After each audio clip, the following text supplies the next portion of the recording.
Yan ang ilalaban natin sa pooling ngayon. Si Puti.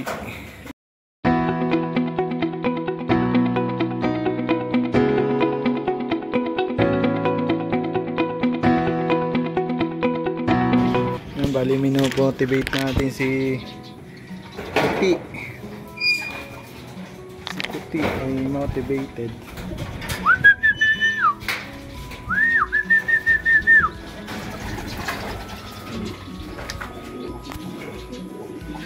Sa asawa mo Puti. Tawagin mo, mabilis.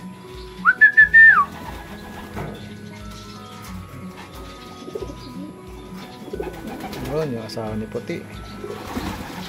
20 minuto lang. Nalid na natin si Puti.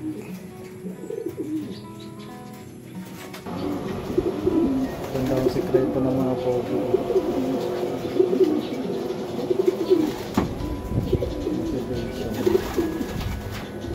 Kaming kalapati. Magbibigay tayo ng bee pollen, no? Ayan, maglo-load ulit tayo. Ayan natin si Black. Ang payat ni Black. Pero ayos ang katawan nito. Ayan, magbibigay tayo ng bee pollen. Ano naman, salay na. Medyo malayo na yun eh. Salay. Ano malandi Puti? Ikaw pa nakaalaro ko. Malandi mo.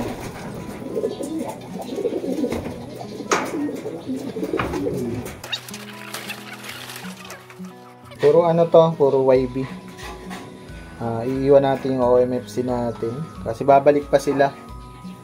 Kaya YB lang ng MSB to. Pahingahin natin yung OMFC natin.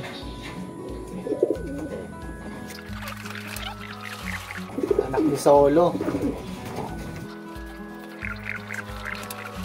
Ilalaro sana natin itong isang itim. Kaso ang hirap ng clocking, dalawang club yung sasalihan ni Puti.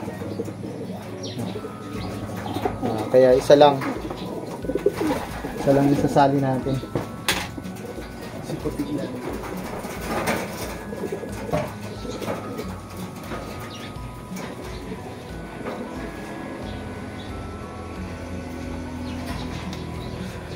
Yan, tuwing Miyerkules lang naman yung honey aid natin.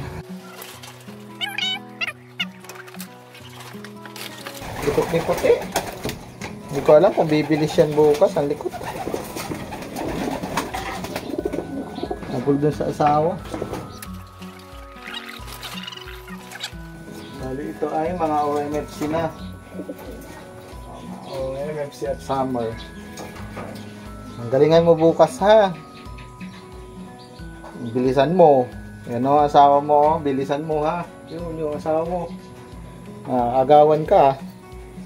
Yan, ito yung ating inalaban sa pooling. Second nung nakaraan, ewan bukas, no? Mansalay na antos.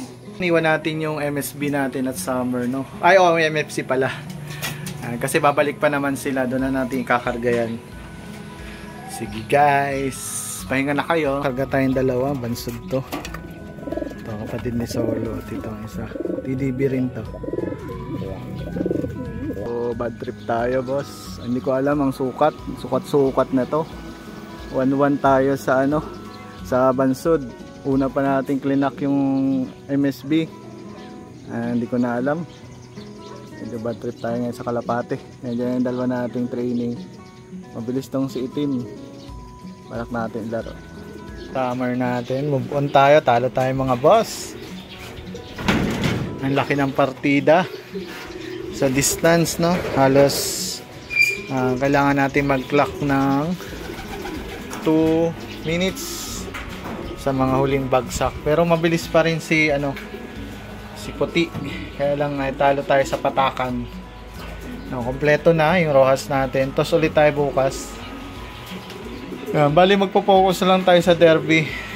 Tamang libang lang tayo na lang. Kasi talo talaga tayo sa distance, no? Kailangan tayo mag-clock ng 2 minutes sa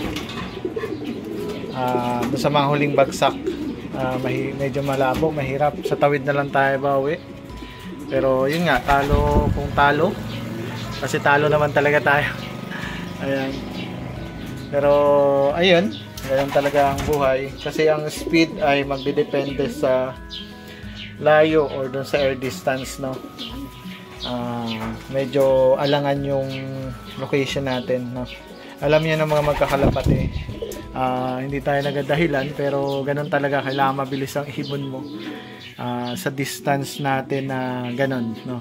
Almost 2 minutes ang kailangan mo i-clock dun sa mga malapit sa'yo.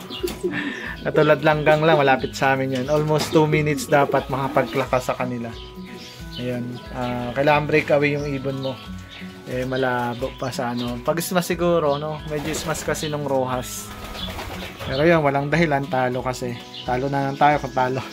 Pero yun, medyo mabilis si si puti kung tutuusin. Kasi ang lamang, nakauna pa tayo ng clock ng 2 minutes dito sa kalapit barangay natin. Yun ng medyo parang may one eye siya. I-check lang natin. Pero yun, talo nga kung talo. Walang focus tayo sa pan race, no? Mamaya. Opo kuya, lagyan lang ng yellow raw eh. Ayun, patip ko na lang. Patip na lang si Babo para hindi man yung